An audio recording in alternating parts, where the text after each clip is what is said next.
নমস্কার, আমি সীতারাম। আজকে জুলাইয়ের 25 তারিখ এবং আজকে ট্রেডিং সেশনের আমাদের যে প্ল্যান ছিল, আমাদের সেই প্ল্যান কিন্তু এক্সিকিউট হয়নি কেন? কারণ এখানে আমি বলেছিলাম যে এটা আমাদের কাছে নো ট্রেডিং জোন। এই জোনটা এর উপরে গেলে আমরা প্ল্যান করতে পারি, এর নিচে এলে আমরা প্ল্যান করতে পারি। তো এর নিচে যে আসবে আমি বলেছিলাম ট্রেন্ডের সাথে, এবং ট্রেন্ডের সাথে এর উপরে যাবে, এর উপরে গিয়ে যদি সাস্টেন হতো তাহলে এখান থেকে প্ল্যান করতে পারতাম। এখানে যদি ট্রেন্ডের সাথে নিচে এসে সাস্টেন করতো, ট্রেন্ডের সাথে নিচে এসে সাস্টেন করতো, প্ল্যান করতে পারতাম। তো আমাদের প্ল্যান অনুযায়ী কোনো ট্রেডই এক্সিকিউট হয়নি।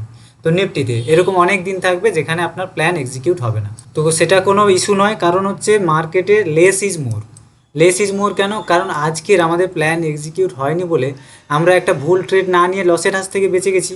তো সাপোজ আজকে আমাদের 1000 টাকা লস হতো, সেই 1000 টাকা লস থেকে তো আমরা বেঁচে গেছি, তার মানে এই 1000 টাকাটা কিন্তু আমাদের লাভ। তো সুতরাং প্ল্যান ছাড়া এক্সিকিউশন করা কখনোই উচিত নয়। তো প্ল্যান অনুযায়ী আমাদের এক্সিকিউশন হয়নি, তো এক্সিকিউট করিনি আমরা। এবারে আমি দেখে নেব নিফটির আগামী দিনের ট্রেডিং প্ল্যান। আগামী দিনের ট্রেডিং প্ল্যানের জন্য নিফটির ডেলি টাইম ফ্রেমে যেটা বলতে চাইছে, অনেক বড় গ্যাপ ডাউন খুলেছে। গ্যাপ ডাউনের পরে মার্কেট একটা রিকভার করার চেষ্টা করেছে। তো এই জায়গাতে রেজিস্ট্যান্স কিন্তু প্রবল রয়েছে। তো এবারে আগামী দিনের প্ল্যান দেখব। আগামী দিনের প্ল্যান হচ্ছে এই জোনটাও আগামী দিন নো ট্রেডিং জোন। এই জোনটা আগে গতকালও বলেছিলাম, আজকেরও বলছি, এটাতে আমরা কোনো ট্রেড করব না। এবারে এই জোন থেকে যখন উপরে ট্রেন্ডের সাথে এখানে কোথাও ওপেন হয় বা এখানে বা ডাইরেক্টলি এখানে ওপেন হয়, যদি 5 মিনিটের ক্যান্ডেল বুলিশনেস দেখায়, তো এখান থেকে আপনি প্ল্যান করুন একটা 1:2। এবারে এটা গেল 1 নম্বর প্ল্যান। 2 নম্বর প্ল্যান কি? মার্কেট যদি এখানে কোথাও ওপেন হয়, নিচে টিচে এসে এইখানে আবার ট্রেন্ডের সাথে উইথ ট্রেন্ড যেন আসে, ট্রেন্ডের সাথে বিয়ারিশনেস দেখালো, নিচে এসে বিয়ারিশনেস দেখালো, তো প্ল্যান করুন। তো এটাই হচ্ছে নিফটির সিম্পল ট্রেডিং প্ল্যান।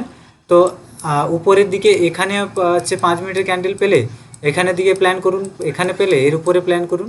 এই কয়েকটা লেভেল, 1, 2, 3টে, আর এর নিচে আমরা যদি দেখি 3টের নিচে 4টে, 4টা 5টা, এই 4-5টা লেভেল আছে।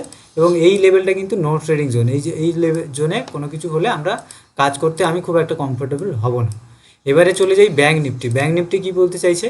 ব্যাঙ্ক নিফটি কিন্তু একটা বিয়ারিশ ট্রেন্ড শুরু করেছে। তো এবার আমাদের দেখতে হবে এটা রিকভার করে কি না করে। সে রিকভার করুক আর না করুক, আমাদের এক্সিকিউশন প্ল্যান দুদিকে।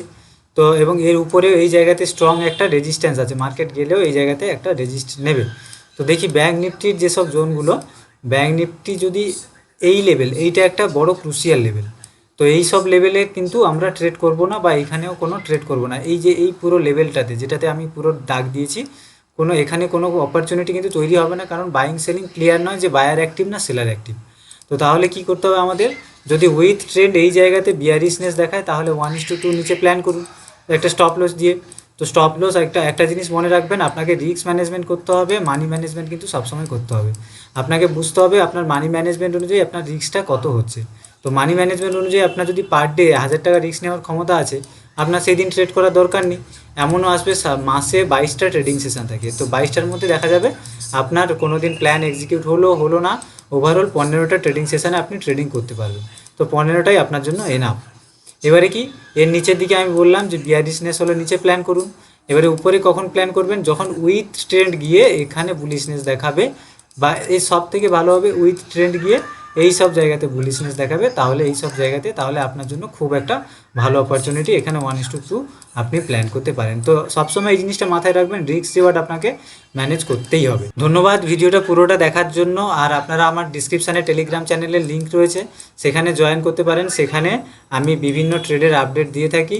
আর আপনারা যদি আমার কাছ থেকে ট্রেডিং শিখতে চান, তাহলে নিচে স্ক্রিনে দেওয়া নাম্বারে আমার সাথে যোগাযোগ করতে পারেন, কল অথবা হোয়াটসঅ্যাপ করতে পারেন।